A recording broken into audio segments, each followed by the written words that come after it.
Hello friends, welcome to my YouTube channel common kitchen tips. ഇന്ന് നമുക്ക് ഓണത്തിനുമായിട്ട് നമുക്ക് ഇഞ്ചിക്കറി തയ്യാറാക്കാം. പലതരത്തിലും ഇഞ്ചിക്കറി ചെയ്യും. ഇത് നമ്മൾ കുട്ടികൾക്കൊക്കെ ഇഷ്ടപ്പെടുന്ന രീതിയിലുള്ള ഇഞ്ചിക്കറിയാണ്. അധികം ഇഞ്ചിയുടെ രൂക്ഷഗന്ധവും എരിവും ഒന്നുമില്ല, പക്ഷെ നല്ല ടേസ്റ്റാണ്. നമ്മൾക്ക് ആവശ്യത്തിലേറെ കഴിക്കുമ്പോഴും നമുക്കൊരു ബുദ്ധിമുട്ടും ഉണ്ടാവില്ല. നല്ലപോലെ കഴിക്കാൻ പറ്റും. കുട്ടികൾക്കൊക്കെ ഇഷ്ടപ്പെടുന്ന ഒരു തരത്തിലുള്ള ഇഞ്ചിക്കറിയാണ്. നിങ്ങളിങ്ങനെയൊന്ന് ചെയ്ത് നോക്കണം. നമ്മൾ കുറച്ച് ഇഞ്ചി കൊണ്ട് ഏറെ ഇഞ്ചിക്കറി തയ്യാറാക്കാം. അപ്പം നമുക്ക് ആ ഇഞ്ചിക്കറി ചെയ്ത് നോക്കിയാലോ?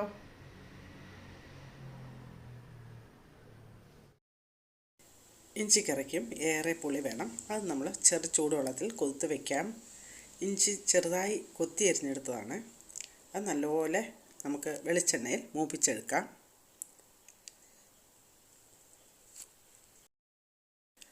മൂത്ത് വന്നിട്ടുണ്ട്. എന്നാലും കുറച്ചും കൂടെ നല്ലപോലെ ബ്രൗൺ കളറ് ആയിട്ട് മൂത്ത് വരണം.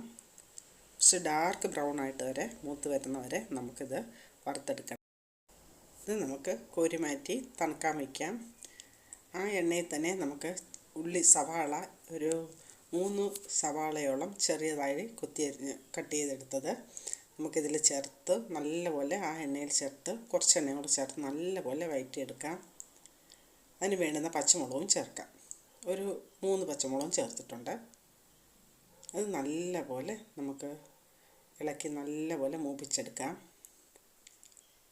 അപ്പം നമ്മളിതും ഇതേപോലെ നല്ല കരിയാതെ ഡാർക്ക് ബ്രൗൺ ആവുന്നവരെ നമ്മൾ നല്ലപോലെ മൂപ്പിച്ചെടുത്തതിന് ശേഷം വേണ്ടുന്ന മുളക് പൊടിയും ചേർത്ത് ഉലുവാപ്പൊടിയും കായപ്പൊടിയും ചേർത്ത് നല്ലപോലെ നമുക്കിത് ഒന്നുകൂടെ നല്ലപോലെ ഇളക്കി തണുക്കാൻ വയ്ക്കാം.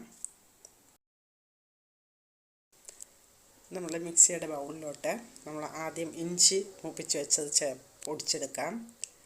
അത് നല്ലപോലെ പൊടിച്ച് കഴിയുമ്പോൾ അതിനകത്തോട്ട് ഉള്ളിയും കൂടെ പൊടിച്ചെടുക്കാം. ഉള്ളിയിൽ നിന്ന് നമുക്ക് പച്ചമുളക് വാട്ടിയെല്ലാം മാറ്റിയെടുക്കണം. എന്നിട്ട് ഉള്ളി തനിയെ നമുക്കിതിനകത്ത് ചേർത്ത് അരച്ചെടുക്കാം. ഇത് രണ്ടും കൂടെ നല്ലപോലെ നമുക്ക് അരച്ചെടുക്കാം. വെള്ളം തൊടാതെ അരച്ചാൽ മതിയാവും. അപ്പം നമ്മൾ അരച്ചെടുത്തിട്ടുണ്ട്. പച്ചമുളക് പാനിൽ തന്നെ കിടപ്പുണ്ട്. നമുക്ക് അതിൻ്റെ കൂട്ടത്തിൽ ഈ ചതച്ച് നല്ലപോലെ അരച്ചെടുത്താൽ മതിയാവും. അങ്ങനെ വെള്ളം ചേർത്ത് അരയ്ക്കേണ്ട ആവശ്യമില്ല. പാനിൽ നമുക്ക് പുളിവെള്ളവും ചേർത്ത് നല്ലപോലെ ഇളക്കി യോജിപ്പിച്ച് എരിയൊക്കെ നോക്കണം. എരി വേണമെന്നുണ്ടെങ്കിൽ എരി ചേർക്കാം. ഇതിനകത്ത് അധികം എരിയും വരില്ല. നല്ല പുളി ഉണ്ടായതുകൊണ്ട് കുറച്ച് മധുരവും കൂടെ ചേരുമ്പം നല്ല ഇഞ്ചിക്കറിയാണ്. നല്ല ടേസ്റ്റായിട്ടുള്ളത്. എല്ലാവർക്കും കഴിക്കാൻ ഇഷ്ടപ്പെടുന്ന ഇഞ്ചിക്കറിയാണ്. എരിയും പുളിയും മധുരവും അല്ലെങ്കിൽ ഇഞ്ചിയുടെ രൂക്ഷഗന്ധവും ഇല്ല.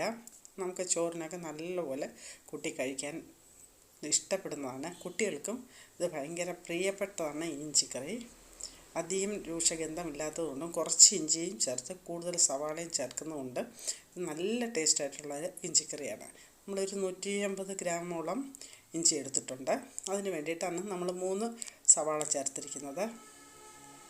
കുറച്ചും കൂടെ പുളിവെള്ളമൊക്കെ ചേർത്ത് നല്ലപോലെ ഇളക്കി നമുക്കൊരു കൽച്ചട്ടി എന്ന് പറയും, കൽച്ചട്ടിയിൽ നല്ലപോലെ തിളപ്പിച്ച് വറ്റിച്ചെടുക്കണം.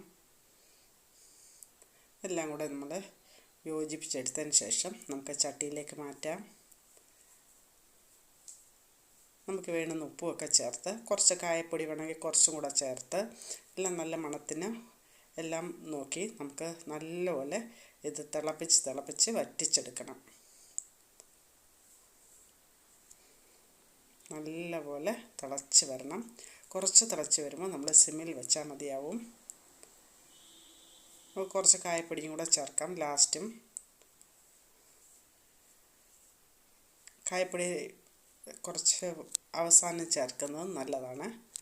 നല്ല സ്മെല്ല് നിൽക്കും. നമുക്കിനി കുറച്ച് ശർക്കര ലൈനിയും കൂടെ ചേർക്കാം. കുറച്ച് ശർക്കര നമുക്ക് അഴുക്കൊക്കെ കളഞ്ഞ് ഉരുക്കിയെടുത്ത് വെച്ചതുണ്ടെങ്കിൽ അത് ചേർക്കാം. അത് നല്ലപോലെ ചേർത്ത് നമുക്ക് ഇഷ്ടമനുസരിച്ച് മധുരം കൂടുതൽ ഇഷ്ടമുണ്ടെങ്കിൽ അങ്ങനെ ചേർക്കാം.